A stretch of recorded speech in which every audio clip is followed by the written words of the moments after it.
Tadashi. Good morning, Sir Tadashi. Welcome to Delta Philippine Dreams. Yes, so Mr. Luigi here. No, sir. You are the first one to arrive. Awesome. Bonjour.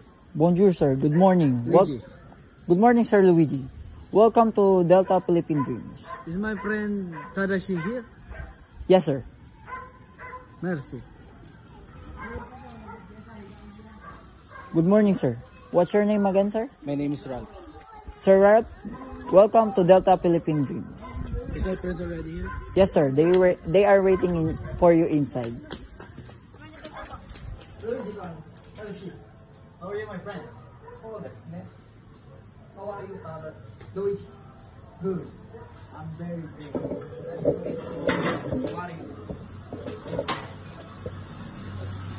How are you?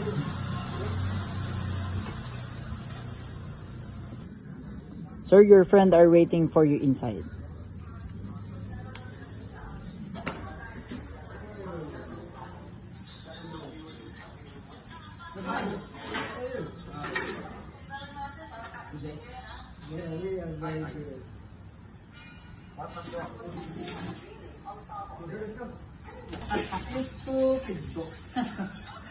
Excuse me, sir.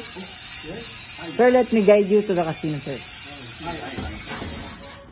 So, Mario, I was in India. I heard that you went to Here, sir. It's alright.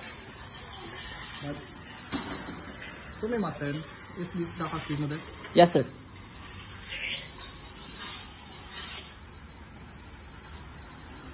How are you? How's your business? Is it good or going down? Oh, yes. It was good.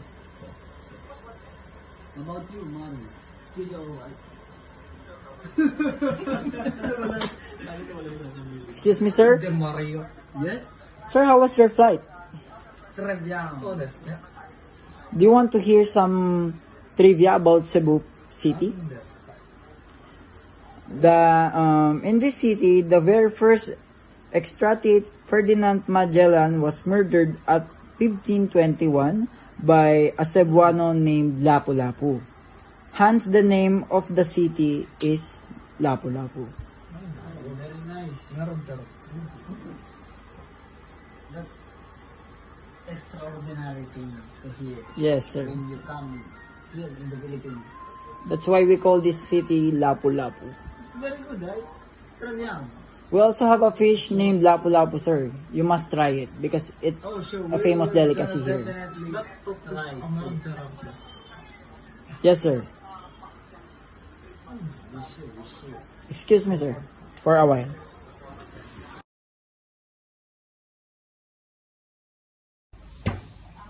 So you are from Pagsanghan, Laguna, right? Yes, sir. You graduated at LSPU Santa Cruz. Yes, sir. Bachelor of Science. Are you Mr. Alquas? Yes, I am. What can I do for you? I demand that these 5 applicants should go first. Sorry, ma'am, but those 5 applicants shall follow the protocol and fall in line. Let's see what my father will have to say about this. A few moments later. You must be Mr. Alcuas, aren't you? Yes, Mr. Mayor. What can I do for you? How dare you embarrass my daughter? I respectfully informed your daughter that if he wanted me to screen their applicant, they will need to go in line like everybody else, who has been in line as early as 6 a.m. The intention was not to embarrass your daughter. My intention was to instill the value of discipline and respect to everyone who is waiting. I see your point. That's always.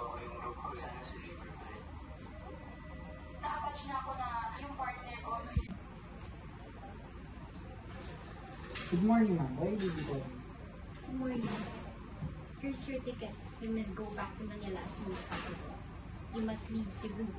We cannot secure your safety. Okay, ma'am.